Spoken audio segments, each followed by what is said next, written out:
안녕하세요. 청취자 여러분들의 속을 확실하게 풀어드리려고 찾아온 40대 여자입니다. 이렇게 누군지 밝히지 않고도 속내를 시원하게 털어놓을 수 있는 공간이 있어서 얼마나 다행인지 모릅니다. 제가 오늘 여러분께 들려드릴 이야기는 저희 집에서 눈엣 가시로 찍혀버린 박쥐 같은 우리 시어머니의 이야기랍니다. 처음에는 정말 너무너무 천사 같고 저를 예뻐만 해주시는 분이라고 생각했는데 알고 보니까 뼛속까지 이리 붙었다 저리 붙었다 하는 박쥐 근성이 있더라고요. 그럼 지금부터 제가 당하고 처치하게 된 모든 이야기를 풀어보겠습니다. 남편이랑 결혼을 하기 전부터 저는 집안의 자랑이었습니다. 명문대를 졸업해서 대기업 취직까지 쉼없이 달려온 시간은 저에게 명예를 주었죠. 그러다 첫눈에 반해서 만나게 된 남편과 결혼까지 했으니 제 인생은 정말 탄탄대로라고 생각했습니다. 그때 제가 얼마나 자만을 했었냐면요. 제 인생에 제가 가지고 싶은 모든 것은 다 제 손안에 들어온다고 생각했을 정도였습니다. 아무튼 제가 결혼한다고 인사를 드리고 나서 시모가 진짜 온 동네방네에 제 자랑을 얼마나 하고 다녔는지 상상조차 하기 어려우실 정도일 거예요. 지나가는 동네 사람들이 전부 이 아가씨가 그 집 며느리니? 그 대기업 다닌다는 며느리? 하고 물어보실 정도였으니까요. 거기다가 지인분들에게도 죄다 대기업 다니는 며느리 얻어서 노후가 행복하다고 자랑을 엄청 하고 다니셨대요. 물론 우리 남편이 장남이었으니까 노후에 어느 정도 도움을 드릴 생각이 있긴 하지만 너무 자랑을 하고 다니시니까 부담이 되기도 했죠. 뭐든 적당히 하셨으면 좋겠는데 자꾸 대기업과 노후를 연관지어서 이야기하시니까 저도 많이 불편했어요. 그렇게 결혼 생활이 1년이 넘었을 무렵 저희는 아이가 생기지 않아서 고민이 많았습니다. 피임을 하는 것도 아닌데 아이가 들어설 생각이 없더라고요. 매번 맞춰서 힘을 쓰는데도 생기지 않으니 슬슬 불안하더라고요. 그래서 병원을 찾아가게 되었습니다. 최후의 보루라고 생각하고 간 거죠. 그런데 글쎄 남편의 정자 활동이 너무나도 저조하다는 거예요. 그래서 임신하기가 쉽진 않을 거라고 의사 선생님께서 시험관 시술을 권유하셨습니다. 나이도 꽤 차기도 했고 하루라도 젊었을 때 아이를 가져야 육아하기도 수월하고 편하다는 주위의 이야기도 들려오고 고민이 많이 됐죠. 그런데 시험관 시술이 정말 상상을 초월할 정도로 아프다는 거예요, 글쎄. 남편이랑 저랑은 결국 1년을 더 노력을 해보고 그때도 실패를 하게 되면 시험관 시술을 하자고 약속했어요. 우리 부부의 사이의 일은 그렇게 마무리가 되었는데 남편의 얼굴에 수심이 가득하더라고요. 다른 걱정이 있냐고 물어보니까 본인이 난임이라 아이가 들어서지 않는 건데 시댁에 어떻게 설명을 해야 좋을지 모르겠다고 하더라고요. 시댁에서는 남편이 장남이니까 대를 꼭 이어야 한다고 아들 타령을 심하진 않지만 은근히 눈치 주시면서 하셨거든요. 그래서 그냥 남편한테 아예 난임의 난자도 꺼내지 말자고 애가 잘 안 들어서는 것 같다고만 하자고 합을 맞췄죠. 저도 그렇고 남편도 그렇고 그런 일로 스트레스 받고 싶지 않았거든요. 그런데 저희의 노력이 무색하게도 그 뒤로 1년이 더 지났는데도 아이가 생기지 않았습니다. 그 무렵쯤 회사에서 제 일을 제일 많이 도와주던 상사가 퇴직을 하고 스타트업을 차릴 예정이라고 하면서 저에게 같이 했으면 좋겠다고 은근히 제의가 왔습니다. 회사 상사의 말을 들어보니 조건도 꽤 괜찮았고 연봉은 당연히 대기업에 비할 것이 아니지만 비전이 있다는 생각이 들었어요. 남편과 저는 엄청나게 고민을 하게 되었죠. 대기업에서 받는 연봉이 꽤 됐기 때문에 이 연봉을 포기하고 불구덩이로 들어가야 하나 하는 생각이 들어서요. 게다가 우리 시모가 아이로 스트레스를 주면서도 대기업에 다니기 때문에 아이를 가져도 이래저래 힘들겠지 하면서 넘어가는 부분도 있었거든요. 시모가 그나마 자랑이라고 생각하는 대기업마저 그만둔 것을 알게 되면 난리를 칠 것 같아서 고민을 하고 있었는데 회사 상사가 말하는 스타트업의 전망이 너무 좋아 보여서 자꾸만 고민이 되더라고요. 남편이랑 꽤 오랜 시간 상의를 했지만 결정을 내리지 못하고 전전긍긍하며 시간을 보내고 있었습니다. 대기업이라는 게 참 복지도 좋고 연봉도 좋지만 그만큼 일이 힘들기도 했고 제 일을 가장 많이 도와주어서 의지했던 상사가 그만둔다고 하니까 마음이 갈팡질팡했죠. 그러던 와중에 도련님이 결혼을 하게 되었어요. 아주 급하게 식을 치르게 되었는데 혼전 임신으로 혼수를 준비해왔기 때문이었습니다. 동서가 된 사람은 피부관리실을 운영하고 있었는데 위치가 청담동 한복판에 있었어요. 생각보다 장사가 잘 되나 했더니 정말 장사가 엄청나게 잘 되는 그런 피부관리실이었습니다. 원장으로 있는 동서는 손재주가 좋은 건지 말솜씨가 좋은 건지 고객 관리도 유지도 참 잘하는 사람이었어요. 근데 우리 시모가 뭐랄까 서비스직에 종사하는 사람들을 조금 무시하는 경향이 있는 사람이거든요. 가게를 가던 콜센터에서 상담을 받던 서비스직에서 일하는 사람을 은근히 하대하는 요즘 말하는 갑질을 일삼는 사람이었죠. 그래서 솔직히 동서에 대한 걱정을 많이 했었거든요. 대기업 다니는 걸 자랑이라고 여기시는 시모가 동서를 탐탁지 않아 하면 제가 가운데서 어떤 노력을 해야 하나 고민하고 있었는데 글쎄 아주 헛된 고민이었죠. 동서가 임신을 떡하니 해서 오니까 우리 며느리 하면서 난리가 난 거예요. 그러면서 본격적으로 저한테 우리 첫째 며느리는 도대체 언제 대를 이어주려고 저러는지 모르겠다면서 대놓고 뭐라고 하시더라고요. 첫째가 임신을 먼저 했어야 했는데 순서가 아무리 없다지만 너무한 거 아니냐고요. 저야 뭐 한 귀로 듣고 한 귀로 흘렸지만 우리 남편의 속이 많이 상했나 보더라고요. 스트레스 받는다고 시댁에 가기 싫다고 하더라고요. 우리 시모는 남편한테 문제가 있을 거라는 생각을 전혀 안 하는 사람이었어요. 당연히 저한테만 잔소리를 하셨거든요. 그런데 남편 입장에서는 자기한테 문제가 있는 거니까 저한테 미안하기도 하고 좀 그랬나 봐요. 그런데 예상 밖의 문제는 또 있었어요. 본격적으로 시모가 저와 동서를 차별하기 시작한 거죠. 우리 며느리 하면서 지인들 모임에 동서만 데리고 다니기 시작한 거예요.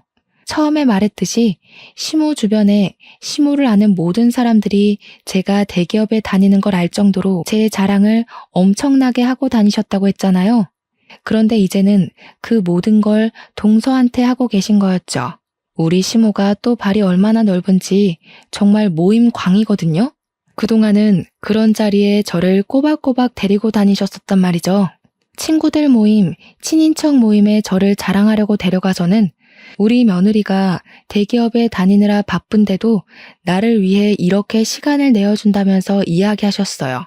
그런데 그 대상이 이제 제가 아니라 동서로 바뀐 거예요.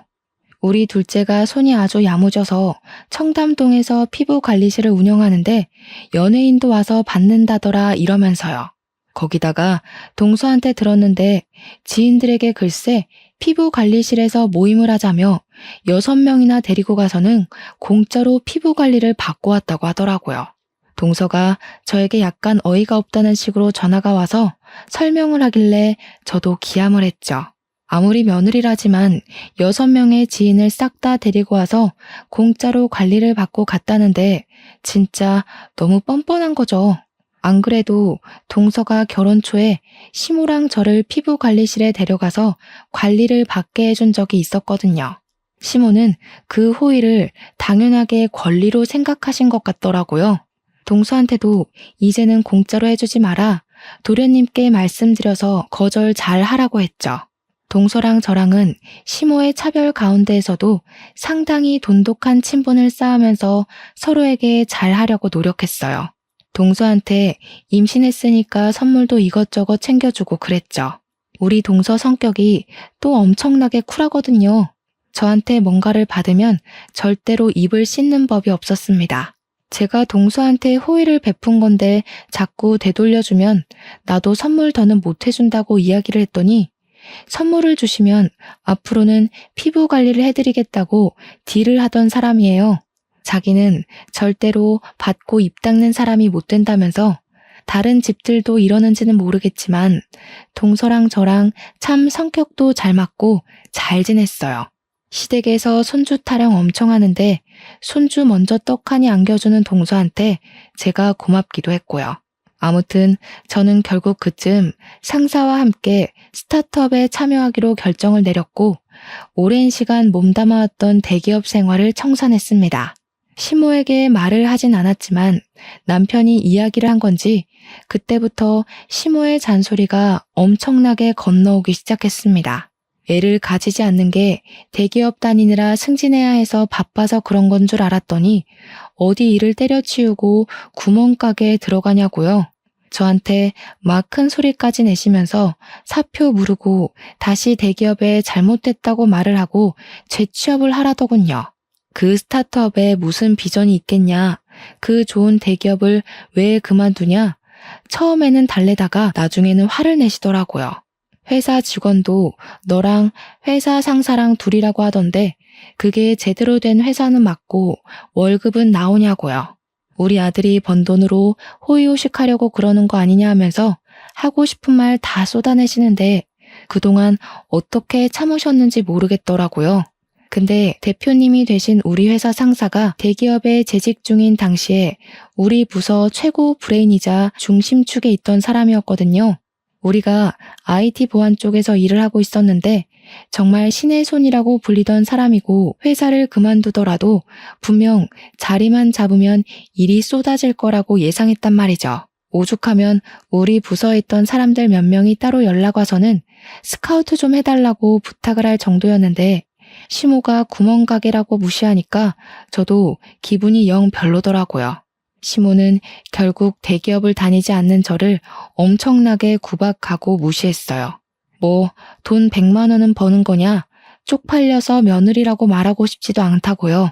덧붙여서 차라리 이참에 애나 낳으라고 아들 낳아야 하는 거 알지?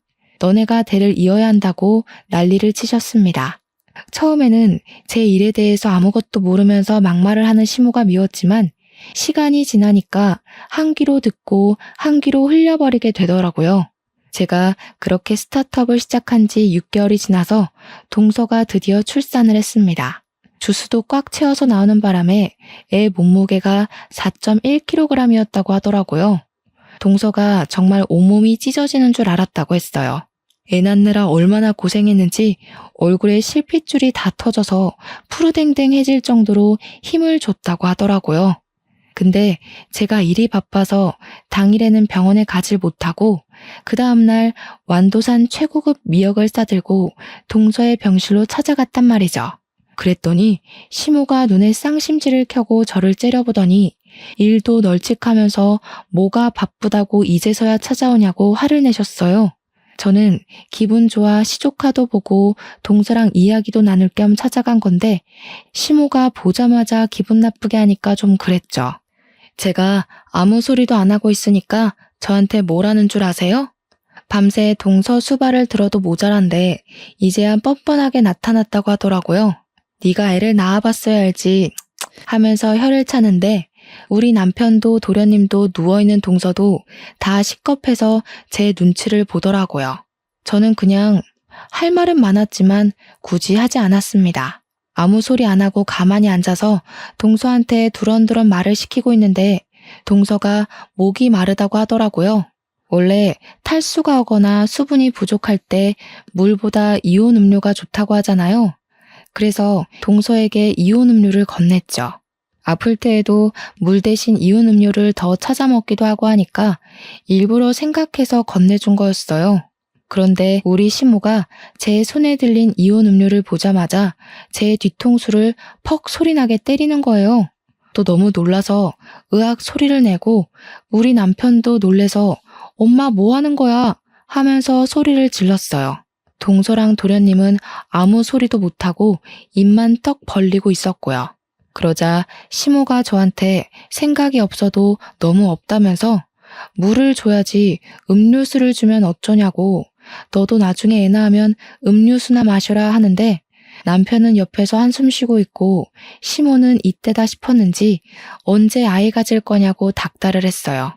둘째네가 먼저 아들을 낳으면 장남이 면이 서겠냐고, 둘째네가 딸 낳아서 다행인 줄 알아, 이러는데 동서랑 저랑 둘 다 표정이 썩어 들어갔죠.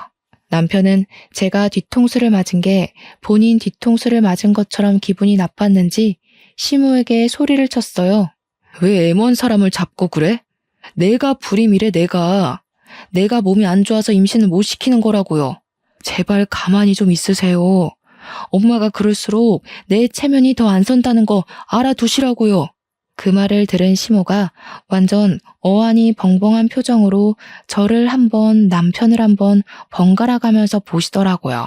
믿기지 않는다는 목소리로 이게 다 무슨 소리냐고, 웬 말도 안 되는 소리를 하고 있냐고 저한테 솔직하게 이야기를 하라고 재촉을 하시더라고요. 그래서 제가 그랬죠. 불임은 아니고 난임이라 좀 어렵대요.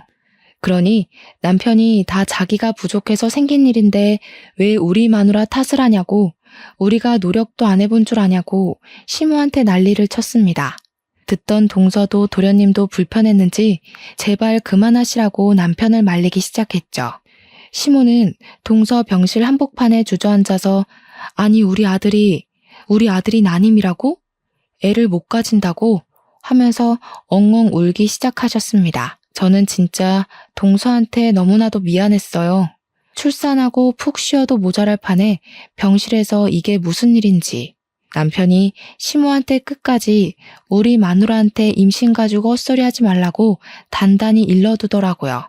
그날 이후로 시모가 저에게 임신, 손주, 출산을 가지고 전화를 하는 일이 일절 없었습니다.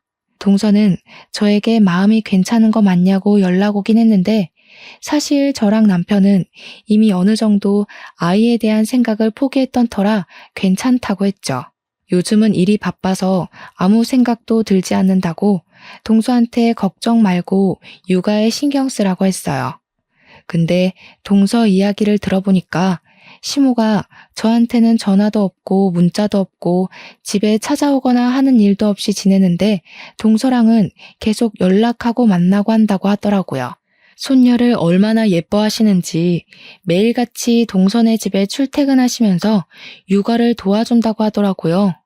뭐 차라리 잘 된 거 아니냐, 시모가 잔소리는 안 하냐 하니까 잔소리를 하긴 하는데 그래도 시모가 도와줘서 숨 돌릴 틈은 있대요.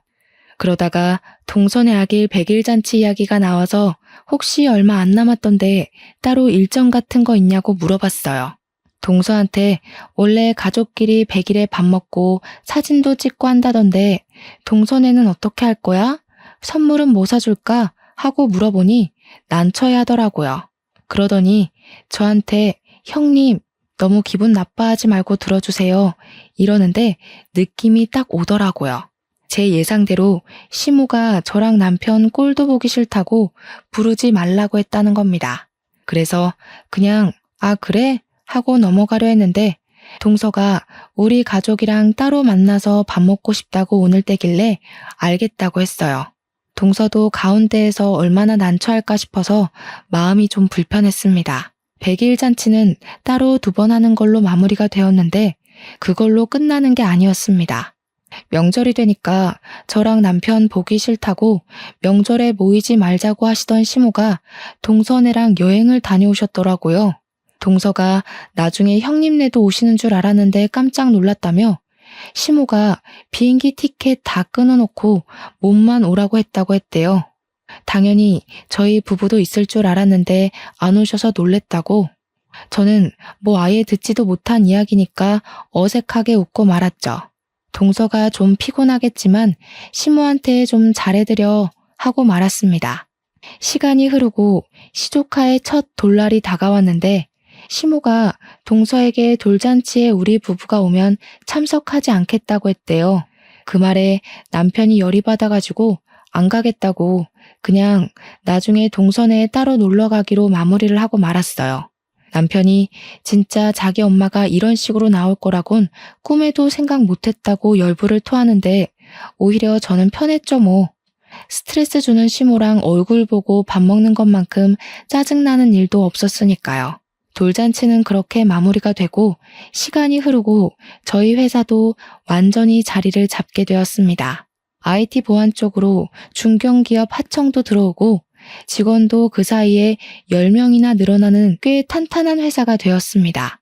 하루 24시간이 부족할 정도로 열심히 일하고 돈도 엄청 많이 모았어요. 대기업 다닐 때 받던 고정급과는 달리 스타트업 특성상 성과급이 더 높았기에 제 통장에는 엄청난 돈이 쌓이게 되었죠. 근데 대표님이 그러시더라고요. 이제 슬슬 후배들한테 노하우 전수도 좀 해주고 일을 쉬엄쉬엄 하라고요. 그러려고 창업한 거 아니냐고 고민을 하다가 제가 대표님한테 그럼 나 육아휴직 좀 써도 되겠냐 하니까 임신했냐고 놀래서 물어보시더라고요. 앞으로 시험관을 해볼까 고민이 된다고 하니까 대표님이 잘 아는 병원이 있다면서 대표님 부부도 시험관으로 아이를 가졌다고 하시는 거예요. 그러면서 그거 힘든 거 다 아니까 2년 동안 못 쓴 휴가들도 전부 몰아서 쓰게 해주시겠다고 저를 응원해 주셨죠. 남편은 시험관은 많이 힘들다던데 하면서 저를 걱정하면서도 아이를 가지고 싶어 하는 눈치라 저는 큰맘 먹고 시험관 시술을 했습니다. 정확히 3차 시술에 자궁 안에 착상이 잘 되었다는 것이 보인다는 이야기를 들었고 아기집이 2개라는 이야기도 들었습니다. 한마디로 쌍둥이를 임신하게 된 것입니다. 시댁에는 입싹 씻고 말하지 않고 있다가 애들 16주에 성별을 확인했더니 둘 다 아들이라고 하더라고요. 그때 마침 동서에게 연락이 왔어요. 형님 잘 지내시냐 이런 이야기를 하다가 동서가 미안해하면서 저 둘째 가졌어요 하더라고요. 얼마나 됐냐고 축하한다고 하니까 5주 돼서 이제 심장소리 듣고 나왔대요. 근데 저한테 계속 죄송해요, 미안해요 하는 거예요. 그래서 그러지 말라고 나도 임신했다고 기쁜 소식을 전했죠. 동서가 진짜 눈물을 팍 터뜨리면서 너무너무 축하드린다고 난리를 치길래 시험관 했다고 쌍둥이라고 모든 이야기를 해줬어요. 근데 그날 저녁에 시모가 저희 집에 연락도 없이 찾아왔더라고요. 양손 무겁게 반찬이며 미역이며 영양제며 바리바리 싸들고 와서는 너무 잘했다고 갑자기 소름 끼치게 굴더라고요. 우리 며느리가 해낼 줄 알았다면서 이제 자기가 다 챙겨줄 테니까 저는 받아먹기만 하래요. 일을 좀 쉬냐 하길래 대표님이 편의를 봐주시기로 했다니까 이래서 작은 회사가 좋네 하시더라고요. 남편이 썩은 얼굴로 얘네 회사 엄청나게 성장했어. 더 이상 작은 회사 아니야. 대기업 하청도 하고 대기업보다 돈도 훨씬 많이 벌어 하니까 시모가 엄청 놀라는 겁니다. 역시 우리 며느리 능력 하나는 제대로라고 완전히 비행기를 태우는데 영 불편하더라고요. 둘 다 아들이라며 우리 며느리가 대를 이어줄 거라고 생각했다 하시면서 둘째네도 아들을 낳아야 한다고 걱정을 하셨습니다. 그렇게 끼고 살다시피 했던 동서가 첫째를 딸을 낳았다고 갑자기 엄청나게 무시를 하는 거예요. 시간이 흘러서 동서네도 성별 확인을 했는데 둘째도 딸이라고 하더라고요. 성별 확인하고 얼마 지나지 않아 시모 생신이라 오랜만에 온 가족이 다 같이 모였는데 거기서 시모가 동서 구박을 어마어마하게 하는 거 아니겠어요? 피부관리실에서 화장품 내리만지면 몸에 좋겠니? 이러면서 이야기를 하는데 그게 무슨 상관인지 모르겠더라고요. 그러는 시모는 여전히 동서 곤란하게 지인들 몇 명씩 데리고 공짜 관리받고 있으면서요. 아무튼 둘째도 딸이니 저 집안은 셋째 언제 낳아서 어떻게 키우냐고 애 셋 키울 돈은 버냐고 무시를 하더라고요. 딸 둘 낳아도 충분한데 아들을 왜 꼭 낳아야 하는지. 그러면서 우리 첫째 며느리는 돈도 잘 벌고 아들도 한 번에 둘이나 생겼다고 둘째는 뭐가 모자라서 저러는지 모르겠다 이러면서 대놓고 동서한테 구박을 주는데 완전히 제가 당했던 그대로를 겪고 있더라고요. 서방님이 보다 못해서 아니 여태 우리 둘째만한 며느리 없다고 할 때는 언제고 이제 와서 딸 가졌다고 구박을 주냐고 뭐라고 했어요. 엄마 그러다가 노년의 며느리들한테 호되게 당할 수가 있어요 하면서 남편도 은근히 뼈있는 이야기를 던졌고요. 입을 삐죽거리는 시모한테 서방님이 요즘은 딸 낳는 게 복인 거 몰라요? 하는데 시모가 서방님 등짝을 짝소리 나게 때리는 거예요. 어디 형네 듣는 데서 그런 소리를 하냐고. 아들이 최고지. 너네도 봐라. 내가 아들만 둘 낳은 게 축복인 걸 왜 몰라? 하시더라고요. 당연히 딸인 저랑 동서 얼굴이 완전히 썩었죠. 제 배가 점점 불러오고 임신 7개월째가 되어서 다리도 퉁퉁 붓고 쌍둥이인지라 몸이 2배로 무거워서 힘든 시기를 보내고 있었어요. 그런데도 자꾸 저를 밖으로 불러내는 거예요. 시모가 시도 때도 없이요. 운동도 좀 하고 그래야 하는 거 아니냐면서 친지 모임, 친구들 모임에 다시 저를 막 끌고 다니기 시작했습니다. 어머님 지인분들이 저에게 첫째 며느리 오랜만이네, 둘째 며느리만 데리고 나오더니 무슨 일이야? 하면서 은근히 궁금해 하시더라고요. 집안 속사정까지는 제대로 모르시는 건지 저한테 무슨 일이 생겨서 그동안 모임에 안 나온 줄 아시더라고요. 시모가 우리 첫째가 아들을 쌍둥이로 가졌다면서 하고 있는 사업이 얼마나 대단한지 아냐면서 글쎄 회사에서 우리 며느리 좋다고 큰 자리 하나 주겠다고 했다지 뭐야, 이러고 자랑을 하시더라고요. 저는 가뜩이나 임신 중이라 살도 많이 찌고 배도 많이 눌려서 소화도 잘 안 되는 마당에 시모의 자랑질 때문에 체하는 줄 알았어요. 그렇게 이리저리 난데없이 끌려다니다가 임신 8개월을 좀 넘겨서 갑자기 양수가 터진 게 아니겠어요? 그날을 생각하면 아직도 아찔합니다.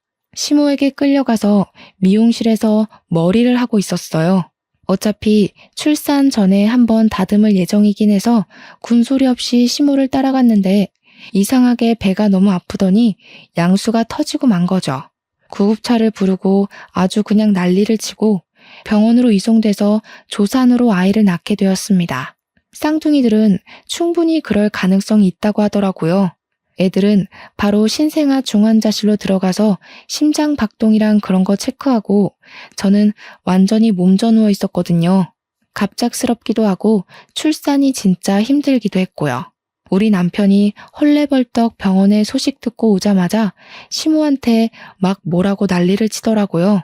안 그래도 막달이라 조심해야 하는데 산모를 끌고 미용실에 가는 게 말이 되는 행동이냐면서요. 근데 시모가 엄청 뻔뻔하게 우리 며느리 출산 전에 한번 꾸며주려고 그랬다고 둘이 제 병실에서 싸우더라고요. 시끄럽다 하고 있는데 우리 동선에도 소식을 듣고 찾아왔어요. 동서 뛰지 마, 조심해야지 하는데 너무 축하한다면서 꽃바구니를 사왔더라고요. 근데 시모가 그 꽃바구니를 보자마자 병실에 신생아가 올라올 수도 있는데 꽃가루라도 마시면 어떻게 하냐고 소리를 꽥 지르는 거예요. 그러더니 동서 손에 들린 꽃바구니를 바로 바닥에 던지고는 동서 뒤통수를 퍽소리 나게 때린 거 있죠. 네가 딸만 낳아서 모르나 본데 꽃가루가 아기들한테 얼마나 위험한 건지 아니? 네 머릿속에는 생각이라는 게 없니? 요즘 너 때문에 정말 내가 창피해서 얼굴을 못 들고 다니겠다. 동서는 시모한테 머리를 맞았다는 게 충격이었는지 눈물을 줄줄 흘리고 있었고 서방님은 이 상황이 어이가 없는데 콧김을 팍팍 뿜으면서 동서를 끌어안았어요. 저는 누워서 그 꼴을 보는데 마치 제 과거를 보는 듯한 기분이 들더라고요. 그때는 내 뒤통수를 시원하게 때리더니 정말 이제야 시모가 손버릇 자체가 나쁜 사람이라는 걸 체감했죠. 동서 보는데 제가 다 미안하고 출산하고 나와서 정신없는 와중에도 눈물 흘리는 동서를 보면서 시모에게 화를 냈어요. 아니 어머님, 동서가 뭘 그렇게 잘못했다고 그런 행동을 하세요? 입이 있으면 말을 해보세요. 미안한데 저도 어머님 뒤통수 칠 수 있거든요? 제가 지금 쳐드려요? 시모는 제 입에서 그런 말이 나올 줄 상상도 못했다면서 어찌 시모한테 그런 말을 할 수 있냐고 어이없어 했죠. 우리 남편도 떨어진 꽃바구니 주워서 잘 올려두고는 시모한테 엄마 당장 나가라고 하면서 시모를 밀면서 쫓아냈어요. 저는 동서에게 일부러 더 꽃 선물 받고 싶었다. 우리 남편도 안 해온 선물인데 너무 고맙다. 꽃이 예쁘다고 계속 이야기를 해줬죠. 그러니까 뒤통수 맞고 울고 있던 동서가 그제야 저한테 얼굴이 많이 상했다고 출산하느라 힘드셨죠 하면서 말을 걸더라고요. 아니야, 괜찮아 하는 순간에 시모가 병실 문을 열고 벌컥 들어오더니 또 소리를 치는 겁니다. 야, 첫째가 얼굴 상한 걸 봤으면 화장품이라도 챙겨와서 피부 관리를 좀 해주던가. 너는 생각이 없어도 너무 없다. 하는데 진짜 제가 지쳐서 대답도 못하고 한숨 쉬면서 남편만 바라봤어요. 제발 좀 치워달라는 표정으로 보고 있으니까 남편도 연을 끊을 기세로 시무를 째려보고 있더라고요. 결국 제가 나서야겠다 싶어서 지쳐서 이야기를 했습니다. 그냥 제가 못 씻어서 그런 거예요, 어머님. 저 너무 힘드니까 이제 돌아가세요. 그랬더니 우리 아들 낳은 며느리 힘들면 안 되지 하면서 푹 쉬라고 자긴 집으로 가겠다고 하시면서 나가더라고요. 진지하게 우리 시모 인성에 문제 있다는 생각을 하게 되었죠. 저는 조리원도 잘 갔다 왔고 육아휴직도 냈는데 대표님이 쌍둥이니까 육아휴직도 2배로 주시겠다고 하시더라고요. 대신 집에서 급한 일 생기면 일주일에 1~2번 정도만 일을 도와달라고 하셨습니다. 곰곰이 생각해보니까 미치는 장사는 아닌 것 같더라고요. 일주일에 1~2번 정도 일을 봐주고 육아휴직 2배면 좋은 것 같았어요. 일주일에 1~2번 일하는 것도 1~2시간이면 끝날 일이라고 했고요. 저는 집에서 쌍둥이를 보느라 정신없고 우리 친정에서도 도와주고 시모가 도우미도 보내주었어요. 그렇게 2달하고도 며칠이 더 흘렀을 때 동선에도 아이를 낳았는데 첫째 아이가 이미 있었잖아요. 아무리 어린이집에 간다고 해도 동선에도 아이를 봐줄 사람이 필요했죠. 동선의 가족이 지방에 있던 터라 시모에게 아이를 좀 돌봐주십사 하고 부탁을 드렸나 보더라고요. 동선의 친정에서 가끔 올라와서 도와주시긴 하는데 내내 와서 봐주실 수가 없으니까 부탁을 드렸더니 시모가 너네는 도움이 쓸 돈도 없냐고 했대요. 왜 다 늙은 자기한테 애를 봐달라고 하냐면서 동서에게 딱 잘라서 이야기했다고 하더라고요. 근데 좀 제 마음이 너무 불편한 거예요. 물론 제가 쌍둥이를 낳긴 했지만 도우미도 불러주시고 우리 집에도 맨날 오셨거든요. 우리 손자들 봐야 한다고 아들들이 얼마나 대차게 생겼는지 장군감이라면서 딸이랑은 차원이 다르다고 제가 동서한테 너무 미안해서 오죽하면 남편 시켜다가 동선에 반찬이랑 국 같은 걸 해다 바치기까지 했다니까요. 동서도 저한테 시모가 너무 박쥐처럼 굴어서 짜증난다고 했고요. 물론 저도 그렇게 생각하고 있어서 동의를 했죠. 해도 너무한 것 같은 거예요. 제가 임신 못한다고 했을 때는 그렇게 저를 구박하더니 아들 낳았다고 제가 최고라고 하는 게 너무 속보이고 재수없었죠. 세월이 흘러 저는 육아휴직도 끝이 났고 아이들도 3살이 되어서 어린이집에 다니기 시작했습니다. 그동안 틈틈이 회사 일을 놓지 않은 덕분에 복직하고 나서도 무리 없이 잘 적응해서 다니고 있었어요. 우리 동서는 피부관리실을 계속 운영하고 있었는데 어느 날 공중파 TV에 엄청 유명한 연예인이 자기 일상을 공유하는 프로그램에서 우리 동선의 숍에 간 게 나온 거예요. 원장님 손길이 끝내준다면서 우리 동서도 TV에 나오고 인터넷에 거기 피부관리숍 도대체 어디냐고 난리가 난 거죠. 방송되자마자 동선의 가게 위치까지 싹 나오는데 동서랑 연락할 틈이 없어질 만큼 동서가 바빠졌어요. 길 가다가 원장님? 하면서 알아보는 사람이 생길 정도로 유명해진 거죠. 무슨 뷰티 프로그램에서 고정 출연해달라고 해서 방송도 하게 되고 피부관리법 알려달라고 해서 방송사에서 콜이 엄청 왔대요. 동서가 방송 일에 뛰어들고 동서 이름이 걸린 마스크팩까지 출시가 된 거죠. 방송 나오고 6개월 만에요. 그랬더니 당연히 무슨 일이 일어났겠어요? 시모가 동서만 찾는 거죠. 우리 둘째 시간 되냐고 나랑 모임 좀 가자 이러면서 근데 동서가 딱 반기를 들더라고요. 그전까지는 해달라는 대로 다 해줬지만 딸 2 낳았다고 구박한 게 당연히 마음에 남아있지 않겠어요? 딱 잘라서 거절하기 시작한 거죠. 저 바빠서 그런 자질구레한 모임에는 나갈 수 없어요. 오늘도 대기업 회장 사모님 예약 있어서 준비해야 돼요. 시모한테 대놓고 말했대요. 시모가 기분은 나쁜데 아쉬운 건 자기니까 동서한테는 티도 못 내고 이렇게 했다네요. 그러니? 그러면 내가 네 시간에 맞추마. 이러면서 살살 달랜 거죠. 동서가 저 앞으로 3개월 넘게 예약이 다 차 있는데요? 하면서 3개월 뒤에도 그런 모임에 쓸 시간이 생길지는 모르겠어요. 했대요. 그랬더니 우리 시모가 진짜 양심도 없이 동서한테 홈쇼핑에서 팔고 있는 마스크팩이라도 좀 주라고 지인들 나눠주겠다고 했대요. 동서가 아무것도 모르는 척하면서 지인들한테 왜 나눠줘요? 하니까 당황한 시모가 아니 내가 너네 팩 좋다고 홍보 좀 해주고 하려고 하면서 몇 박스를 달라고 했다네요. 그래서 동서가 홍보 없이도 완판이라서 괜찮아요. 그냥 두세요. 했다는 거예요. 시모가 할 말도 없고 동서가 따박따박 말대꾸하니까 됐다 하고 끊어버렸다고 하더라고요. 동서한테 잘했다고 제가 엄청나게 칭찬을 해줬죠. 잘했다, 사이다야 사이다 이러면서요. 그랬는데 저한테도 기회가 찾아오게 되었어요. 교양 채널에서 저에게 출연을 좀 부탁한다는 연락이 오게 된 거죠. 그때가 한창 막 인터넷 보안 관련해서 보이스피싱에 패킹 이런 게 매일같이 뉴스에 방송되던 시절이었거든요.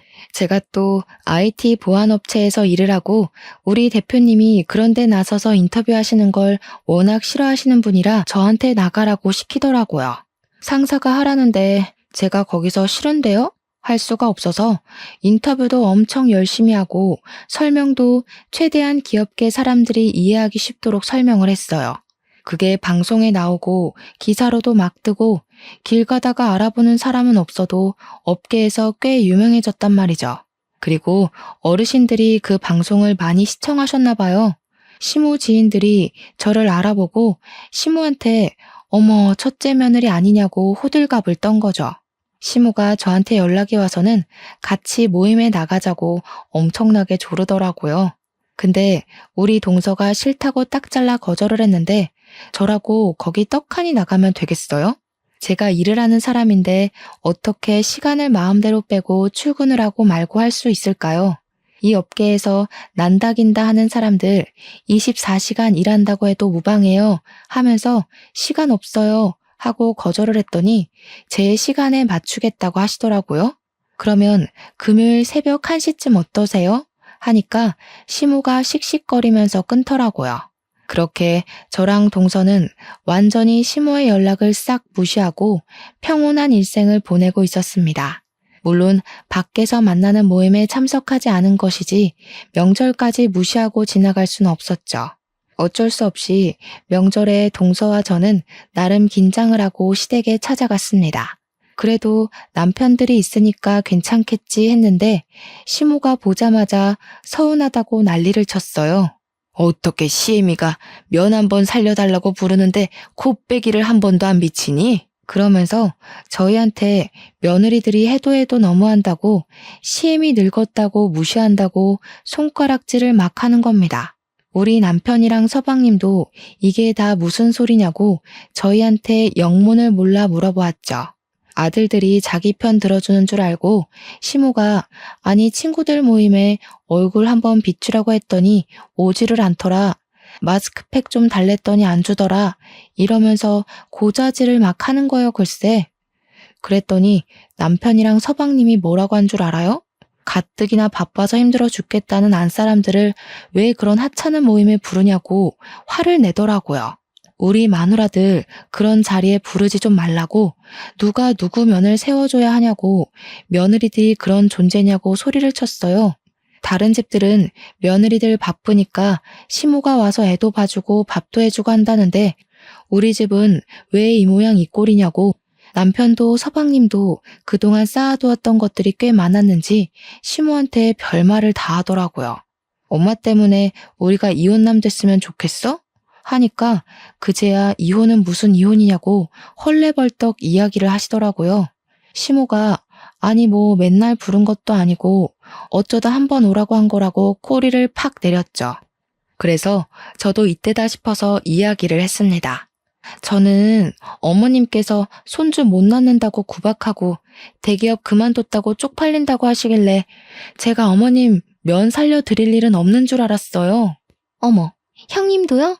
저도 딸만 둘 낳아서 아무짝에도 쓸모없다고 하시길래 그런 줄 알았죠. 저희가 가면 어머님만 더 곤란해지시는 거 아니에요? 쐐기를 박는 한마디를 날리니까 우리 시모가 글쎄 아무 소리도 못하고 당황해하면서 눈알만 굴리더라고요. 그날 이후로 뭐 동서랑 저한테 모임에 나와라 이것 좀 해달라 말도 못하시고 그냥 별일 없냐 잘 지내냐 많이 바쁘냐 건강 챙겨라 하면서 본론은 못 꺼내고 안부만 주야장천 물어보시면서 눈치를 보시더라고요. 저랑 동서가 말 그대로 문전박대를 해버렸으니까 자기도 예전처럼 강요를 못하는 거죠. 근데 이걸로 저희가 뒤통수 맞았던 지난날의 서름이 풀리지가 않더라고요. 그래서 동서랑 아예 시모도 모임에 나가지 못하게 만들어버릴까 싶어서 둘이 작전에 모의했습니다. 시모에게는 우리 둘 다 모임에 나가드리겠다고 하니까 좋다고 날짜랑 장소랑 알려주시더라고요. 모임에 나가니까 시모 지인분들 쫙 앉아 있으셨는데 저희를 보자마자 며느리들이 너무 똑똑하고 예쁘고 재주도 좋다고 칭찬이 막 나오고 있었어요. 우리 시모가 어깨가 완전히 치솟은 게 보이더라고요. 그래서 동서랑 지금이 타이밍이다 싶었죠. 예쁘게 봐주셔서 감사해요. 그런데 우리 어머님께 저는 별 볼 일 없는 며느리예요. 제가 대기업 퇴사했다고 엄청 싫어하셨거든요. 제가 우리 어머님한테 뒤통수까지 맞았잖아요. 어머님, 저 이렇게 성공할 거라고 생각 못 하시고 제 뒤통수 친 거 맞으시죠? 우리 어머님 손버릇이 고약한 건 오랜 지인분들이니까 다 아시죠? 마음에 안 들면 바로 손부터 나가니까 다들 뒤통수 조심하셔요. 아, 그렇죠, 형님. 저도 딸만 둘 낳았다고 어머님께 뒤통수 맞았잖아요. 다짜고짜 때리셔서 얼마나 놀랐었는지. 어머님 아시죠? 이제 저희 남편이랑 아주버님이 어머님이랑 인연 끊겠다고 하셨잖아요. 누구든 어머님이랑 연락만 하면 그 사람 휴대폰 부숴버릴 거라고 신신당부를 하더라고요. 그래서 저희끼리 명절 때도 더 이상 찾아뵙지 않고 어머님이랑 연 끊기로 했어요. 오늘이 마지막으로 뵙는 날이겠네요. 우리 남편이 나 여기 온 거 알면 큰일 나. 동서도 그렇지? 얼른 가자 우리. 시모랑 시모 지인들이 입덕 벌리고 있는 와중에 동서랑 팔짱을 끼고 그 자리를 나왔습니다. 모임에 있던 사람들 전부 교양 있는 척 하하호호 떠들어대던 시모의 본 모습을 보고 무척이나 놀랐던 것 같아요. 안 그래도 사색이 되어서 저희만 멍하니 바라보고 있던 시모를 보면서 저랑 동서랑 엄청 통쾌했거든요. 얼굴은 물론이고 손까지 핏기가 싹 가셨던데 역시 사람은 착하게 살아야 합니다. 아무래도 나이가 더 들면 그놈의 노후 때문이라도 저희한테 빌붙어야 하니까 자존심 굽혀가면서 연락 올 게 뻔하긴 한데 동서랑 저랑은 무릎 꿇고 시모가 빈다고 해도 절대로 받아주지 않기로 약속 꼭꼭 걸었네요. 심보를 곱게 써야 나중에 다 복으로 돌려받는 거 아시죠? 앞으로는 동서랑 저랑 시모에게 시달리는 일 없이 즐거운 명절 보내기를 기대해보며 제 이야기는 여기서 줄이도록 하겠습니다. 제 사연을 들어주신 여러분 정말로 감사합니다.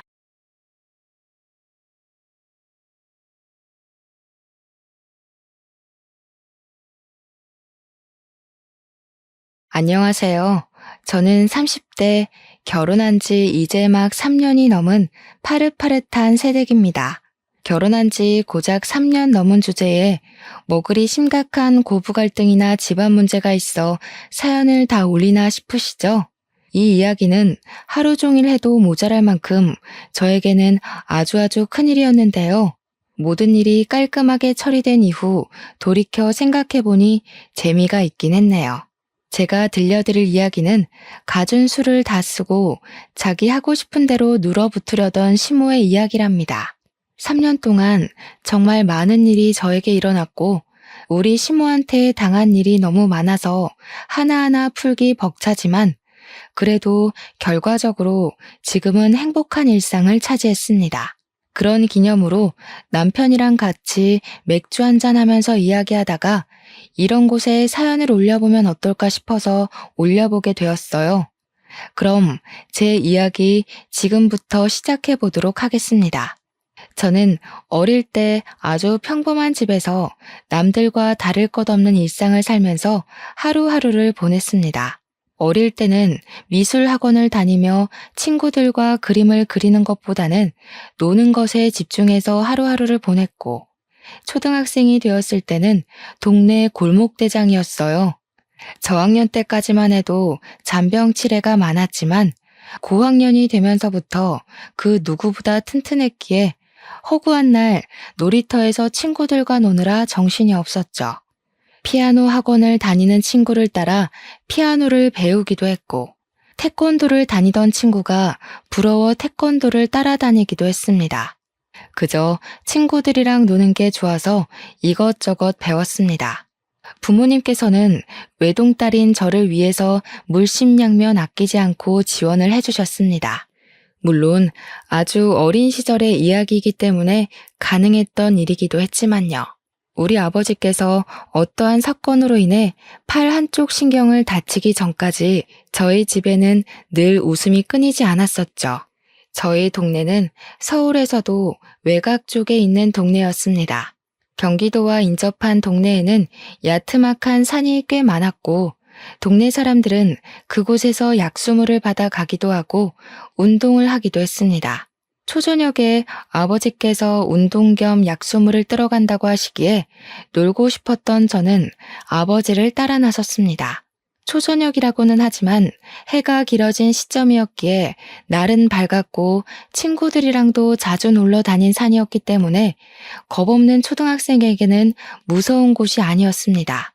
하지만 동네에 화두가 된 문제가 하나 있었는데 바로 들개, 즉 유기견들이 하나둘 늘어나고 있었다는 점이었어요. 그 당시에 개를 유기할 곳이 없으니까 외곽에 있는 산에 올라와 개를 유기하고 도망을 가는 사람들이 꽤 있었습니다. 지방까지 내려가기는 귀찮고 대충 이쯤이면 괜찮겠지 하는 양심 없는 사람들이었죠. 저희 동네도 그러한 상황에서 크게 벗어나지 않은 동네였습니다. 개를 키우다가 더 이상 감당하기 힘들다 싶으면 우리 동네까지 꾸역꾸역 찾아와서 개를 유기하고 가버리는 것이었습니다.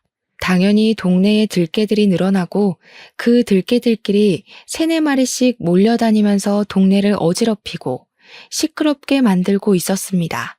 오죽하면 동네에 들개주의보가 다 내릴 정도로 시끌시끌했으니까요. 저는 태생이 겁이 많고 소심한 아이였지만 초등학생이 된 이후 친구들과 어울려 다니면서 센 척을 하고 다녔어요. 괜히 어깨 으스대면서 내가 제일 잘해, 나는 다 할 수 있어 하는 그런 친구들 있잖아요.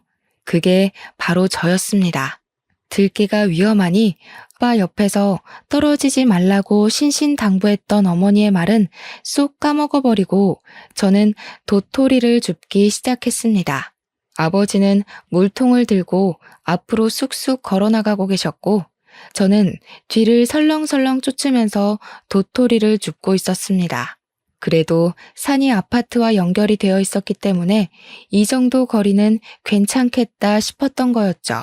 한참을 정신없이 바닥만 보면서 도토리를 줍고 있는데 뭔가 이상한 기척이 뒤쪽에서 느껴지는 것이었습니다. 슬며시 뒤를 돌아보니 진돗개 같은 들개 한 마리가 저를 빤히 보고 있는 게 아니겠습니까? 순간 저도 겁을 먹었던 터라 가만히 그 들개가 지나가거나 하는 걸 기다렸어야 했는데 소리를 꽥 지르고 도망을 간다고 뛰었던 겁니다. 저의 겁먹은 모습을 본 들개는 그때부터 태세를 전환해서 저를 보고 이빨을 세우고 으르렁거리면서 저를 쫓아오기 시작했어요. 제가 더 빨리 뛰기 시작하니까 저를 보고 자극을 받은 건지 제 뒤를 정말 미친 개처럼 달려서 따라오는 겁니다. 차라리 저한테 장난을 치자고 놀자고 쫓아오는 거면 대충 도토리 던져주고 도망을 갔을 텐데 으르렁거리는 소리가 정말 무서웠습니다.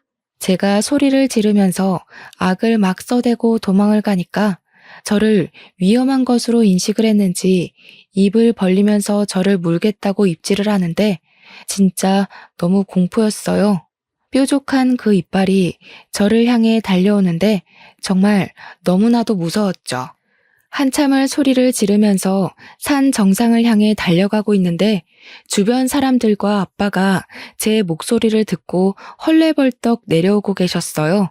마음의 안도감을 느낀 그 순간 들개가 제 다리를 콱 물어버린 겁니다. 너무 아픈데 너무 무서워서 그 아픔이 온전히 느껴지지 않더라고요.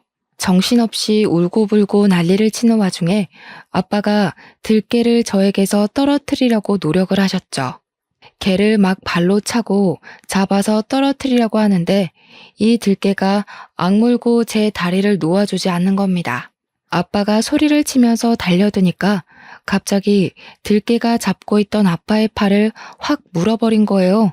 아빠는 그 와중에도 저한테 괜찮냐고 계속 물어보시고 저는 울고불고 아빠 팔에서 철철 나는 피를 보고 소리만 꽥꽥 지르고 있었어요. 주변에서 사람들이 너무 막대기 같은 걸 가져와서 개한테 휘둘렀고 사람이 몰리자 개는 황급히 도망을 갔습니다. 주변 사람들이 저를 달래고 아버지의 상처를 살피고 결국 119를 불러서 저희는 병원으로 옮겨지게 되었습니다. 개가 병을 옮길 수도 있다면서 병원에서 주사도 여러 대 맞아야 했고 다행히도 저는 살이 토실하게 오른 다리를 물려 상처를 꿰매기만 하면 됐어요. 하지만 아버지는 팔에 있는 신경을 다치게 되어서 신경을 봉합하는 수술을 해야만 했습니다. 안타깝게도 수술이 성공적으로 이뤄지지 않아 아버지의 팔이 많이 다치게 되었죠. 왼손 팔꿈치 아래부터 신경을 다친 터라 감각이 제대로 돌아오지를 않고 손을 덜덜 떨게 되신 겁니다. 최악의 상황으로 치닫게 된 건 저희 아버지가 왼손잡이셨고 직업이 용접공이었다는 사실이었습니다. 벌벌 떠는 손으로 용접을 제대로 할 수 없게 되었으니 아버지께서는 일을 하지 못하게 되신 거죠. 결국 벌어둔 돈을 다 쓰게 되고 생활고에 시달리게 되자 어머니께서 일을 다니셔야만 했습니다.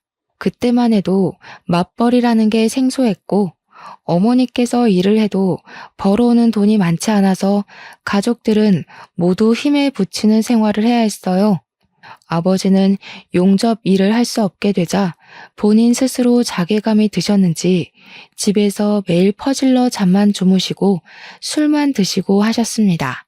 그 꼴을 견디다 못한 어머니께서 누워있는 아버지를 향해 울분을 뱉으셨어요. 더 이상은 너랑 못 살겠다. 허구한 날 잠이나 퍼질러 자고 집안은 개판이고 내가 시장에서 나물 팔아가면서 우리 세 가족 입에 풀칠하기도 힘든 푼돈 버는데 너는 술이 목구멍으로 들어가니? 이렇게는 나도 더 이상 살기 힘들어. 우리 그냥 다 같이 콱 죽자 죽어. 그 말에 아버지한테는 엄청나게 큰 충격으로 다가왔었나 봐요. 항상 웃음이 끊이질 않던 엄마 얼굴에 그림자가 드리운 것도 일부러 모른 척하고 살았었는데 아버지는 그 길로 정신을 차리기 시작했습니다. 그때부터 오른손으로 모든 걸 연습하기 시작하셨어요. 처음에는 젓가락을 잡는 것조차 힘들어 하셨는데 이를 악물고 연습을 하시기 시작했죠. 그렇게 하루 이틀, 한 달, 두 달 연습을 하시더니 나중에는 콩알도 자유자재로 옮기시는 수준까지 이르렀습니다. 오른손을 쓰는 연습을 게을리하지 않으면서 왼손에도 힘을 주려고 애를 쓰셨죠. 시간이 지나고 긴 노력 끝에 용접 일을 오른손으로 할 수 있을 때까지 연습을 하셨고 처음 수준에는 못 미치지만 오른손으로 용접 일을 해낼 수 있게 되었습니다. 우리 아버지는 예전처럼 다시 활기를 찾고 일을 하기 시작하셨죠. 물론 처음부터 바로 일을 시작할 수 있었던 건 아니고요. 오래 쉰 데다가 오른손잡이가 아닌 사람이 오른손을 쓴다고 하니 업체에서도 아버지를 받아주지 않으셨어요. 그럼에도 불구하고 아버지는 본인의 능력을 인정받기 위해 끈을 놓지 않고 계속해서 노력을 하신 거죠. 결국에는 원래 일하던 곳에서 아버지의 오른손 용접을 확인하시고 일을 하나둘 물어다 주시기 시작했고요. 열심히 하는 모습에 챙겨주시던 동료 직원들의 도움으로 우리 가족은 다시 화목함을 되찾을 수 있게 되었죠. 한 가지 달라진 점은 제가 어마어마하게 개라는 동물에 대한 트라우마가 생겼다는 것이었습니다. 요즘은 반려견 키우는 사람이 정말 많이 있잖아요. 물론 성실한 견주들이 대부분이지만 그렇지 않은 몰상식한 사람들도 여전히 존재합니다. 공원 같은 데에 친구들이랑 맥주라도 한 캔 하자 싶어서 놀러 간다거나 애완견이 출입 가능한 카페 같은 데에 가면 정말 별별 사람들 많아요. 큰 개한테는 입질을 예방하기 위한 입마개를 씌운다던가 목줄은 필수라던가 그런 기본적인 배려조차 하지 않는 사람들이요. 특히 우리 개는 안 물어, 우리 개는 안 짖어 하면서 목줄 없이 돌아다니는 개들을 보면 정말 미칠 것 같습니다. 저에게 반갑다고 꼬리를 치며 달려와도 그날의 기억이 생생하게 떠올라 저는 경기를 일으키곤 했습니다. 정말 길에서 목줄 없이 돌아다니는 개를 보고 너무 놀라서 소리를 고래고래 지른 적이 있었어요. 작은 몰티즈 강아지였는데도 저한테는 그날 보았던 큰 진돗개처럼 무서웠거든요. 제가 소리를 지르면서 저리 가라고 하니까 견주가 그제야 나타나더라고요. 목줄이 풀린 강아지를 덥석 안으면서 우리 개한테 왜 소리를 지르냐고 오히려 저한테 난리를 치더라고요. 우리 개가 물기를 했어, 짖기를 했어, 그쪽 다리에 오줌을 쌌어, 어쨌어 하면서 소리를 지르는데 저한테 개는 다른 의미잖아요. 황당해하는 견주들에게 일일이 제가 개한테 물려서 트라우마가 있어요 하고 말을 할 수도 없는 노릇이고요.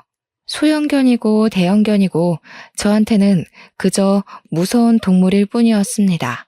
개에 대한 공포심이 전혀 나아지지 않은 채로 중학교, 고등학교, 대학까지 졸업을 하고 저는 사회인, 즉 취직까지 하게 되었습니다. 우리 가족은 여전히 그날 일을 입 밖으로 꺼내진 않지만 화목했고 아버지께서는 여전히 용접공으로 일을 하고 계셨어요. 아버지께서 기력을 찾은 이후 저희 가족은 다시 일상생활로 돌아올 수 있었고 대학 등록금도 걱정 없이 학교를 다닐 수 있었죠. 아무튼 제가 취업이 완료된 이후에는 우리 가족끼리 잔치를 열기도 했습니다. 우리 딸이 언제 이렇게 커서 취업까지 했냐고 자랑스럽다고 대견하다고 말씀하시는 부모님께 조금 부끄럽기도 했네요. 남들처럼 대기업에 떡하니 취업한 것도 아니고 물론 괜찮은 회사긴 했지만 작은 신생 기업이었거든요. 직원이 저 포함해서 8명 정도 되는 작은 회사였는데 꽤 괜찮은 회사라고 소문이 나 있던 곳이라 경쟁률도 쟁쟁했어요. 대표님도 젊은 사람이었고 나름 복지도 탄탄했고요. 인터넷 사업 쪽으로 사업을 더 확장할 계획이라 하면서 월급도 점차 올려준다고 했습니다. 자유로운 복장과 상하 관계가 없는 사원들과의 관계 또한 회사의 장점 중 하나였습니다. 그러던 어느 날 저에게 작은 소란스러운 일이 생기게 되었습니다. 대표님과 회사 사람들 다 같이 점심을 먹고 돌아오는 길에 두런두런 이야기를 하면서 걸어가고 있었어요. 그때 길에서 주인이 목줄을 놓친 건지 작은 소형견 하나가 우리 쪽을 향해서 달려오고 있었습니다.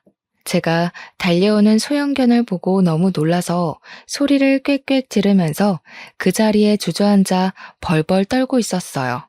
걔도 제 소리에 흥분을 한 건지 아니면 그저 자유롭게 달릴 수 있어서 좋았던 건지 저희 쪽을 향해서 짖으면서 달려오는데 어릴 때 그 사고에 대한 기억이 떠오르더라고요.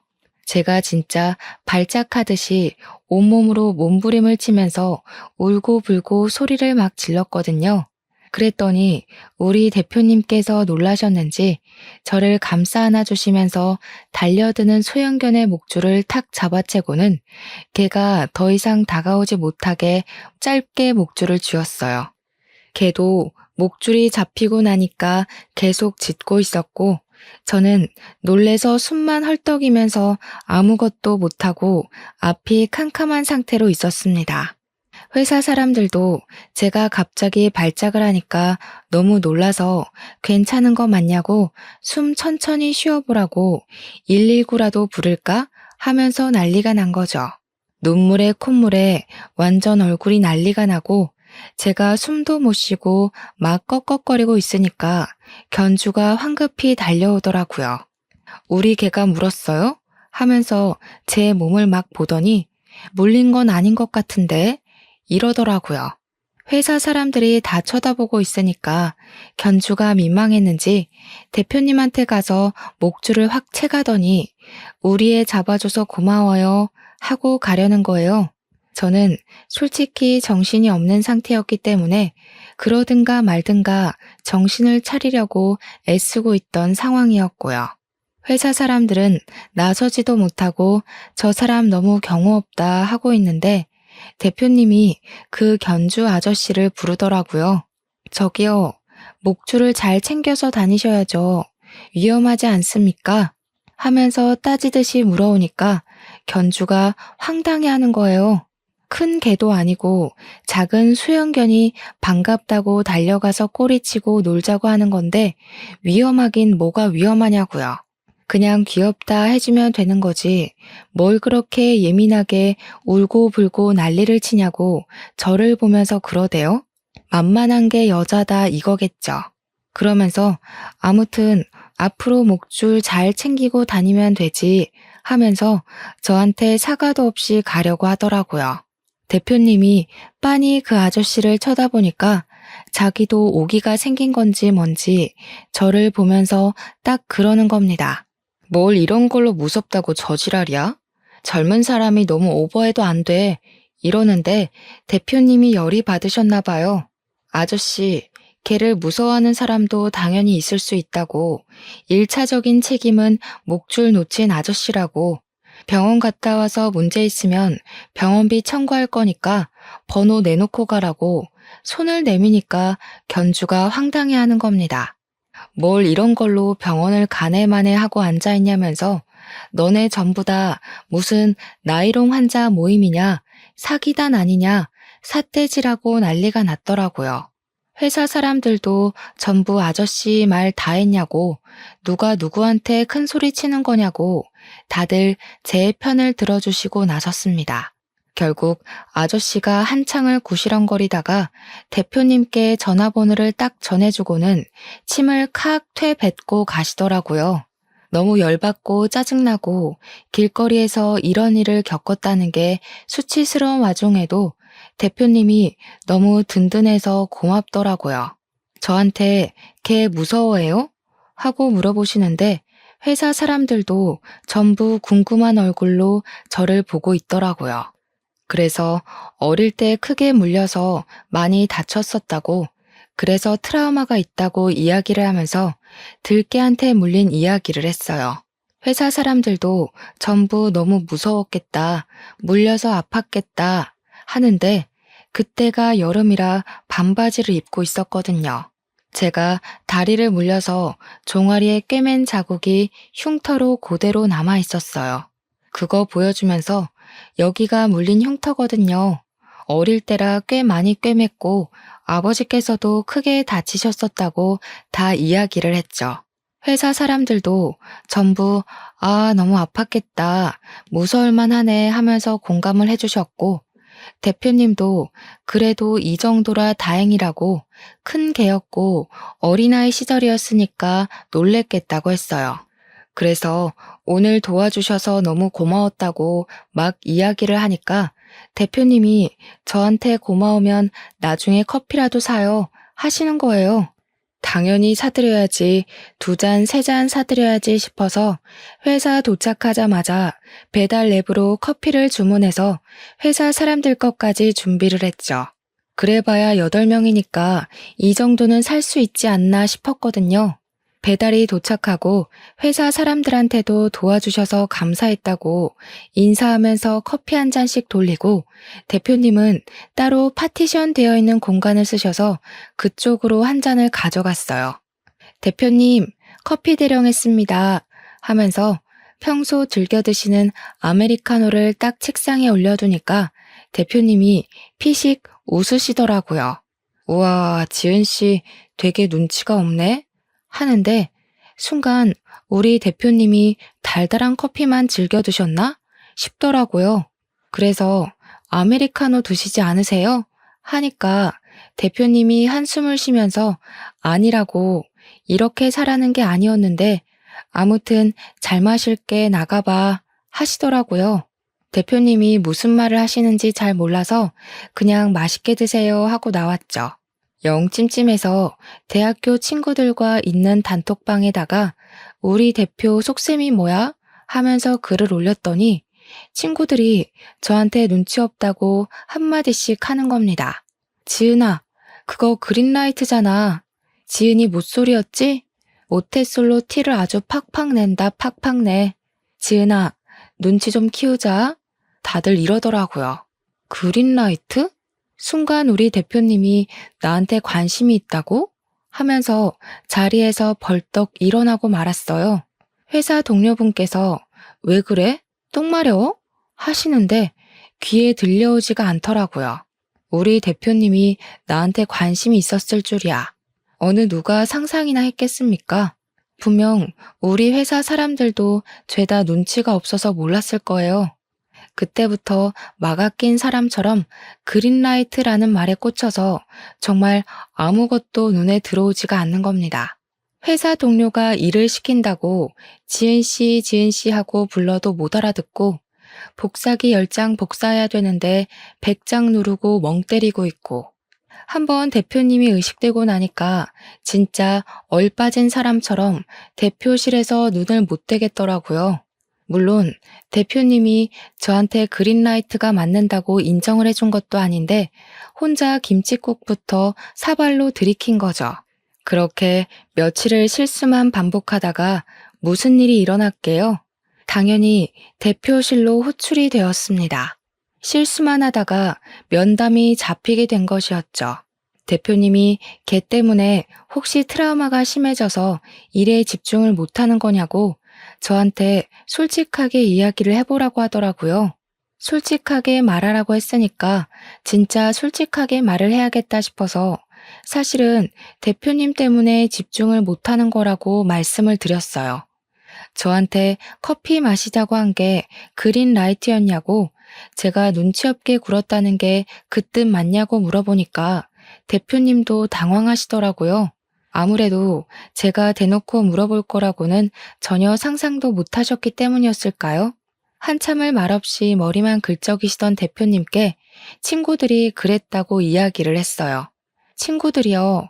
대표님이 그 말씀하신 게 그린라이트래요. 그래서 집중이 안 돼서 신경 쓰여서 계속 실수를 했어요. 하니까 대표님이 웃더라고요. 신경이 쓰였으면 반쯤은 성공한 거네 하시면서 그린라이트 맞다고 저한테 퇴근하고 밥이나 먹자고 하시대요. 바로 치고 들어올 줄은 생각도 못했던 터라 얼굴은 홍당무처럼 빨개져가지고 고개만 끄덕였죠. 회사 사람들이 저한테 대표님한테 많이 혼났어? 얼굴이 새빨개지면서 걱정을 하는데 웃음이 터질 것 같아서 괜찮다고 화장실 다녀올게요 하고 자리를 떴어요. 나중에 알게 된 사실인데 제가 혼나고 혼자 울려고 화장실 간 줄 알았다고 하시더라고요. 그날 저녁은 매우 성공적으로 끝났고 그 다음 주부터는 주말에 몰래 만나서 데이트를 하기 시작했습니다. 생각보다 가치관도 잘 맞고 취미나 성향이 잘 맞는 사람이었어요. 첫 연애에 너무나도 완벽한 짝꿍을 만난 느낌이 들었다고나 할까요? 대표님과 함께 보내는 시간이 너무 빨라서 아쉬울 정도였습니다. 그렇게 연애를 이어가다 보니까 어느 날부터는 데이트가 끝나고 각자의 집으로 가는 그 시간이 너무 아쉽고 서운하고 쓸쓸하더라고요. 그럴 때 결혼을 해야 완벽한 거라고 대표님이 저에게 프로포즈를 했고 연애 8개월 만에 결혼을 하기로 약속을 했습니다. 회사 사람들 모르게 연애하는 재미가 스릴 있고 좋았는데 이제 부부가 되면 그것도 끝이겠구나 하면서 아쉬워하기도 했죠. 상견례를 마치고 식장을 잡고 드레스를 고를 때에도 우리가 진짜 결혼을 하는 건가? 하면서 현실감이 조금 느껴지지 않았어요. 청첩장이 나오고 회사에 돌리려고 인원수에 맞춰서 들고 갔는데 그때 처음으로 떨리고 설레고 하더라고요. 저희가 청첩장을 돌리면서 저희 연애하는 것도 모르셨죠? 하면서 결혼해요 라고 했더니 회사 사람들이 심드렁 하더라고요. 연애하는 걸 왜 몰랐겠냐고. 대표님이랑 지은 씨만 몰랐지 다들 알고 있었다고. 티가 너무 났다는 겁니다. 그 말에 저랑 남편이랑 깜짝 놀랐죠. 회사 사람들 아무도 아는 티를 안 냈거든요. 정말 빠르게 시간이 지나가고 완벽한 결혼식, 즐거운 신혼여행을 마치고 둘이서 열심히 꾸민 신혼집까지 입주를 완료했습니다. 이제 내 인생의 꽃길만 남은 건가 하고 생각했던 것도 잠시 진짜 순환 시대는 바로 여기서부터 시작이었습니다. 결혼할 때까지는 상상도 못했던 일이 결혼하고 3개월 만에 벌어지기 시작했어요. 바로 우리 시모가 엄청난 강아지 애호가였다는 것이었습니다. 별 생각 없이 시댁에서 저녁을 먹자고 하셔서 시댁에 방문을 했는데 남편이 현관문을 열자마자 개 한 마리가 뛰어나오는 게 아니겠어요? 예상치 못한 일에 제가 너무 놀라서 으악 소리를 지르면서 현관문에 주저앉아 버렸어요. 남편이 개를 바로 안아 올리면서 이 개는 뭐야? 하고 소리를 치니까 시모가 쓱 나오더니 개 한 마리를 들였다 하시는 겁니다. 남편이 결혼해서 분가하고 나가니까 시부모님이 외롭고 적적한 분위기가 싫어서 개를 입양했다고 이제 네 동생이다 하시면서 껄껄 웃으시더라고요. 제가 현관문에 주저앉아서 아무것도 못하고 벌벌 떨고 있으니까 남편이 개를 방에다가 들여놓고 문을 닫으면서 이야기를 했어요. 와이프가 개를 무서워한다고. 어릴 때 심하게 물려서 트라우마가 있어서 호흡곤란이 올 정도라고 했죠. 그러니까 시부가 방문 닫아두라고 우리 집에 갈 때까지 개를 밖으로 꺼내두지 않겠다고 약속을 하셨죠. 그 말에 끝나기 무섭게 시모가 아니 저렇게 두면 우리 애기가 스트레스 받는다니까 하면서 난리가 난 거예요. 그 개가 방문을 벅벅 긁으면서 깨갱 소리를 내는데 그 소리조차 저한테 너무 스트레스였고 공포였고 밥을 못 먹겠더라고요. 남편이 제 모습을 보고는 한숨을 쉬면서 이제 시댁에 못 오겠다고 했어요. 개만 보면 발작을 하는데 개가 있는 집에 어떻게 오겠냐고. 개 있는 동안에는 방문하지 않겠다고 하니까 시모가 혀를 끌끌 차더라고요. 어릴 때 당한 사고라더니 뭘 이렇게 유난을 떠냐고 저 조그마한 개가 물어봐야 얼마나 아프겠냐고 이해를 못하겠대요. 남편이 이해 바라는 거 아니라 못 온다고 통보하는 거라고 하니까 입을 삐죽이시더라고요. 시부는 이해한다고 미처 몰랐다고 미안하다고 하시는데 시모는 저한테 계속 유난이다 유난이야 하셨어요. 자기는 당해본 적 없으니까 이 트라우마가 얼마나 심각한지 모르는 거죠.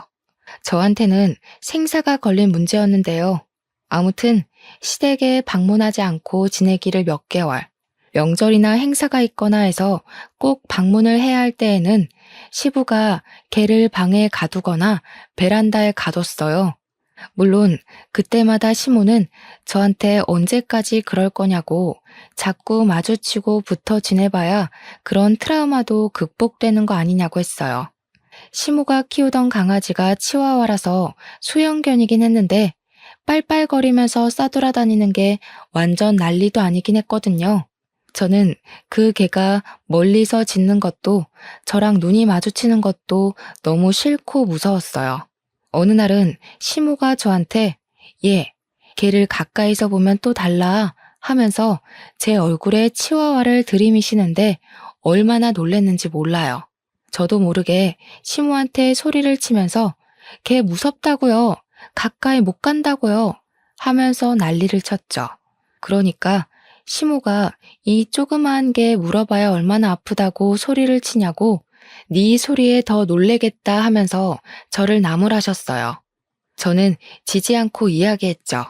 애가 크고 작고 그런 게 중요한 게 아니라 걔 자체가 너무 무섭다고요. 가까이 하기 싫으니까 제발 제 앞으로 들이밀지 말아달라고 부탁을 드렸어요. 그러니까 저한테 답답하다면서 트라우마를 극복할 수 있는 좋은 기회라며 우리 개는 사람 안 문다고 하는데 제 마음을 몰라주는 시모가 오히려 더 답답하고 짜증까지 나더라고요.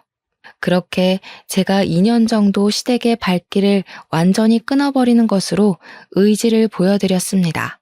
우리 남편도 당연히 제 편을 들어주었고 시부도 제 편을 들어주셨어요.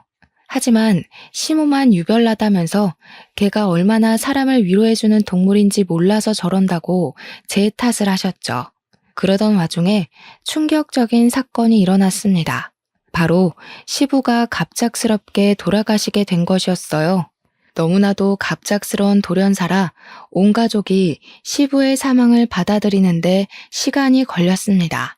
장례식을 어떻게 치렀는지 기억이 나지 않을 정도로 순식간에 일어난 일이었습니다. 시부의 유품을 정리하면서 걔랑 둘이 살게 된 시모는 외롭고 쓸쓸하다고 매일같이 눈물바람으로 전화를 하셨어요. 너희가 집에 좀 붙어 있으면 안 되겠니? 하시는데 저는 차마 걔 때문에 시댁에 가지 못하겠더라고요. 나중에는 시모는 이러다가 우울증으로 자기도 죽겠다고 합가를 하자고 요청을 하셨는데 다른 건 몰라도 걔 때문에 죽어도 안 되겠더라고요. 남편도 가운데서 고생을 좀 많이 했죠. 아무리 그래도 걔랑은 같이 못 산다고 딱 잘라서 거절을 해줬어요. 우리 마누라 힘들어해서 안 된다고 하니까 시모가 자기도 힘들어서 안 되겠대요. 결국 치어와 치치를 부산에 계신 이모님 댁으로 보내기로 하고 합가를 하기로 했습니다. 근데 이모님 댁이 부산이니까 걔를 부산까지 보내야 하는데 자꾸 이모님 댁이랑 시간이 맞지 않는다면서 차일피일 미루는 거예요. 합가를 해놓고 걔를 보내지 않으니까 걔를 방에다가 거의 가둬두다시피 하고 공존하는 시간을 보내야만 했습니다. 어차피 저랑 남편이랑 둘 다 출근을 하니까 출근해 있는 동안은 풀어두고 퇴근하는 시간에 맞춰서 가두면 되지 않냐고 하시더라고요. 저는 개 짖는 소리만 나도 너무 무서워서 벌벌 떨었고 집에 가는 길이 너무나도 공포스러웠어요. 하지만 시모는 이렇게 지내다 보면 제가 적응하지 않겠냐고 가지가지 한다고 뭐라고 하더라고요. 합가한 지 한 달이 지나서 남편이 도저히 안 되겠다 싶었는지 부산 이모님 댁으로 전화를 걸었습니다. 걔는 언제 데려가실 거냐고 따지듯이 물었더니 이모님이 개? 무슨 개? 내가 걔를 왜 키우니? 걔 털 날리는 거 딱 질색이다. 하셨다는 거예요. 알고 보니까 시모가 합가를 하려고 거짓말을 치고 버티고 있었던 거죠. 애초에 이모님은 걔를 키울 생각조차 없으셨던 거예요. 이미 합가까지 한 마당에 너네가 어떻게 할 건데? 이렇게 나오시니까 점점 고부간의 갈등이 시작되었죠. 저는 몇 번이나 치치 때문에 호흡곤란이 올 정도로 난리를 쳤고 시모는 그때마다 저에게 화를 냈어요. 가만히 있으면 치치도 저한테 안 갈 거라면서 이쁜 애를 왜 못 잡아먹어서 안달이냐고 제가 무슨 동물 학대하는 사람 취급을 하더라고요. 밤마다 울기를 반복하니까 남편도 시모랑 싸우고 시모는 아들 키워봐야 소용없다면서 치치를 품에 안고 내 새끼는 얘밖에 없다 하시고 그렇게 불편한 동거를 이어가던 와중에 주말이라 치치를 애견 호텔에 맡기고 TV를 보는데 동물 다큐멘터리를 하더라고요. 순간 도마뱀이 딱 나왔는데 시모가 기겁을 하더니 채널 돌리라고 도마뱀 징그럽다고 난리를 치는데 순간 머릿속에 굿 아이디어가 떠오른 거죠. 제가 개 싫다고 기겁을 할 때 유난이라고 삐죽거렸던 시모가 도마뱀을 보고 기겁을 한다. 남편이랑 상의하고 바로 다음날 저는 파충류 숍에 가서 도마뱀을 분양받아 왔습니다. 제가 개, 고양이만 무서운 거지 나머지 동물들은 아무렇지도 않았거든요. 도마뱀 분양해서 투명 케이지에 넣어오니까 시모가 소리 지르고 난리가 난 거죠. 그 흉측한 거 뭐냐, 당장 치워라, 어디서 들고 온 거냐 하는데 제가 뻔뻔하게 제 반려동물이에요 했어요. 어머님이 자꾸 봐야 친해진다면서요. 어머님도 제 반려동물이랑 친해지세요 하면서요. 시모가 거품을 무는데 너무 꼬숩고 속 시원하더라고요. 시모가 또 벌레라면 기겁을 하는데 도마뱀 먹이려고 귀뚜라미도 한 상자 사왔거든요. 그 통은 뭐냐고 귀뚜라미 잔뜩 들은 통 보더니 뒷걸음질 치면서 난리가 난 거죠. 우리 뱀뱀이 밥이에요. 뱀뱀이한테 하나 줘보실래요? 하니까 도마뱀한테도 이름 짓냐면서 기겁을 하시고 저한테 미친 거 아니냐고 삿대질하고 우리 남편 보고 도마뱀 치우라고 난리가 났는데 남편도 심드렁하게 대꾸했죠. 어차피 케이지에서 사는 앤데 뭐가 문제야? 개처럼 빨빨거리면서 싸돌아다니는 것도 아니고 내버려 둬요 하면서요. 일부러 보란듯이 거실에 두고 키우니까 시모가 거실에 나오지도 못하더라고요. 남편은 케이지 안에 갇혀있는 것도 서러운데 방에 두면 무슨 재미로 사냐고 햇볕도 보게 해야지 하면서 대꾸하고요. 저한테 결국에는 어떻게 하면 뱀뱀이 치울 거냐고 하는데 제가 아무것도 모르는 척하면서 제 반려동물한테 왜 그러세요? 유난 떨지 마세요 했어요. 우리 시모 얼굴이 썩어가는데 너무 웃겼죠. 해도 너무하는 거 아니냐, 뭐가 문제냐 하는데 어머님도 제가 개 싫다는데 꾸역꾸역 데리고 오셨잖아요 했죠. 복수하는 거냐고 시모한테 뭐 하는 짓이냐 하길래 복수는요? 반려동물 키우는 게 뭐가 문제냐고 했죠. 시모가 하루하루 피말라 하는 게 눈에 보였습니다. 그러던 어느 날 퇴근하고 집에 왔더니 뱀뱀이가 안 보이는 거예요. 우리 뱀뱀이 어디 갔냐고 물어보니 시모가 모르는 척 딴짓을 하더라고요. 남편이 추궁하니까 그제야 하는 말이 동네 중고마켓에 무료 분양한다고 올려두니까 어떤 사람이 가져가겠다고 해서 줬다는 거예요. 귀뚜라미들까지 전부 다요.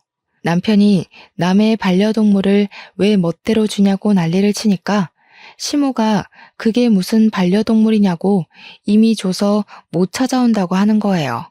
제가 열받아서 치치도 버려도 돼요? 치치도 다른 사람 줄까요? 하니까 천벌 받을 짓 하지 말라는데 뱀뱀이는 괜찮고요 했죠. 파충류가 지능이 있냐 뭐가 있냐 하는데 또 다른 도마뱀을 분양받아 오자니 이런 일이 두 번은 안 생길 거라는 보장이 없는 거죠. 그래서 남편과 상의해서 남편 지인의 반려동물을 잠시 빌려오기로 했어요. 바로 애완거미로 유명한 타란툴라를 빌려왔습니다. 출근할 때는 데리고 출근하기로 하고 집에 다 같이 있을 때만 시모 앞에 들이밀기로 했죠. 애완용이라 독은 제거된 아이였는데 일부러 이름도 미미라고 붙여두었어요. 제가 케이지를 들고 집에 오니까 시모가 이건 또 뭐냐고 쓱 고개를 들이밀었는데 성인 남자 손바닥만한 거미가 있으니까 뒤로 쓰러지더라고요. 자기한테 지금 시위하는 거냐고 미친 거냐고 소리를 고래고래 지르는데 제가 그랬죠. 뱀뱀이 싫다고 하셔서 타란툴라 데리고 왔다고. 애는 혹시라도 버린다고 만지려고 하지 말라고 독 있다고 했습니다. 얘 독이 치명적인 거 아시죠? 그냥 멀리서만 부셔요. 밥 한번 줘보실래요? 핀셋으로 멀리서 주셔야 돼요. 그러니까 신모가 기겁을 해서 저리 치우라고 난리를 치더라고요. 우리 미미 외로울 것 같은데 짝이라도 하나 더 드릴까? 집안을 거미 소굴로 만들 일 있어? 절대 안 돼. 출근할 때 혹시라도 문제 생길까봐 데리고 출근하고 지인에게 보여주고 밤에는 다시 집으로 데리고 들어오고를 며칠을 반복했습니다. 시모는 어떻게든 치우고 싶어 했지만 저희가 떡하니 지키고 있으니까 아무것도 할 수 없었죠. 예, 내 꿈에 거미가 다 나오질 않나. 몸이 막 다 간지럽고 죽겠다. 너네 거미가 밤사이에 탈출했을까봐 무서워서 잠도 못 자겠어. 어떻게 하면 저거 치울 거니? 응? 이모님 댁으로 치치 보내는 거 확정되면 저희도 거미 입양 보낼게요. 결국 시모가 두 손 두 발 다 들고 치치를 충청도에 있는 마당 딸린 친구 집으로 입양을 보내겠다고 약속을 했습니다. 남편이 그러더라고요. 치치를 먼저 입양 보내고 나면 그때 우리 미미도 입양 보내겠다고요. 미미 주인인 남편 지인분께도 조금만 더 미미를 데리고 있겠다고 하니 흔쾌히 허락을 해주셨어요. 회사 출근할 때 가끔 근처로 오셔서 미미를 보고 가시기도 했고 영양제나 밥도 다 챙겨주셨거든요. 솔직히 저도 거미를 키운다는 건 정말 이해가 가지 않아서 처음에는 너무 징그럽고 무서웠는데 자꾸 보니까 정이 가긴 하더라고요. 물론 저보고 돈 주고 사서 키우라고 하면 절대 못 키울 것 같지만 나름 귀여운 구석이 있긴 했어요. 결국 시모는 두 손 두 발 다 들고 친구네 집으로 치치를 보내게 되었습니다. 마당 딸린 집이니까 치치한테는 오히려 좋을 거라며 스스로를 다독이시는데 솔직히 저도 좀 죄송하긴 하더라고요. 제가 걔를 무서워하지만 않았어도 치치 주인으로서 시모는 꽤 괜찮은 할머니였거든요. 아무튼 치치가 충청도로 내려가자 저도 미미를 본래 주인에게 되돌려 주었습니다. 나쁜 계집애. 나랑 치치 사이를 이렇게 갈라놔도 되는 거야? 나중에 천벌 받을 거야. 표독스럽게 저를 째려보면서 이야기를 하시는데 저나 남편의 마음도 그렇게 편하지만은 않았어요. 시모가 어쨌든 꽤 정을 주고 키워왔던 강아지였으니까요. 근데 저도 나름 변명을 하자면 애초부터 거짓말을 치고 합가를 한 것이었으니까 강아지를 꼭 키워야 한다고 했다면 합가 자체를 안 했을 거예요. 차라리 시모의 집을 좀 줄여서 우리 집 근처로 이사를 오라고 했겠죠. 밖에서 자주 시간을 보내면 덜 외로우실 테니까요. 어설픈 거짓말로 저희를 속이고 모든 걸 손에 쥐려고 했던 시모가 더 나쁜 것 아니겠어요? 그 뒤로 시모는 충청도에 있는 친구네 집으로 자주 내려갔습니다. 치치가 잘 살고 있는지 시모를 그리워하는 건 아닌지 확인을 해봐야겠다고요. 그러면서 자연스럽게 집안일은 하나도 신경을 쓰지 않으시더라고요. 저한테 매정한 년, 나쁜 년 이러시면서 별거에 다 갖다 붙이는 거예요. 제가 집 청소를 퇴근하고 매번 하기가 힘들잖아요. 주말에 몰아서 하곤 했거든요. 그러면 저한테 잔소리가 하고 싶으셔서 개털도 안 날리는데 집이 왜 이렇게 더럽냐고 반찬 투정하시면서 내가 다 늙어서 이런 밥상 받아야 하나? 너는 애가 빨라도 제대로 못 살아서 어디다 쓰겠냐? 그 뒤에 꼭 이 말을 덧붙이셨어요. 개 싫어할 때 알아봤다. 개 싫어하는 사람 치고 제대로 된 사람 못 봤다. 우리 남편이 보다 못해 화를 냈습니다. 엄마, 다 늙어서 자식한테 버림받고 싶어서 그래? 내 와이프한테 왜 그러는데? 그러는 엄마는 걔 좋아한다는 사람이 청소도 빨래도 음식도 왜 하나도 안 하는데? 문제 있는 거 아니야? 그 말에 시모가 엉엉 울면서 아들놈도 자기 편 안 들어준다고 서럽다고 난리를 치더라고요. 남편이 그렇게 걔가 좋으면 걔 끼고 살라고 집 하나 얻어주겠다고 하니까 그제야 분가는 싫은지 조용해졌어요. 남편이 시모한테 집안일 중에 하나 맡아서 하라고 언제까지 가만히 있을 거냐고 하니까 시모가 처음에는 다 늙어서 내가 그런 거 왜 해야 되냐고 하더니 그럴 거면 분가하자 합가 못하겠다 하는 남편의 말에 조용히 청소랑 빨래랑 도와주시더라고요. 가끔 치치 보러 충청도 가는 걸 위안 삼으시면서요. 어느 날은 넌지시 저한테 치치 사진 좀 볼래? 하면서 말을 걸어오시길래 사진 정도야 괜찮겠다 싶어서 그러겠다고 했어요. 시모도 많이 외로우셨나 보더라고요. 우리 지치가 똑똑한 강아지였어. 이거 봐라. 마당 딸린 집 가더니 신나서 하루 종일 뛰어논다더라. 아파트 살 때 방에 갇혀 있어서 그런지 마당 딸린 집이 확실히 걔한테는 좋은 것 같아. 지치가 사료 먹는 것도 엄청 잘 먹지?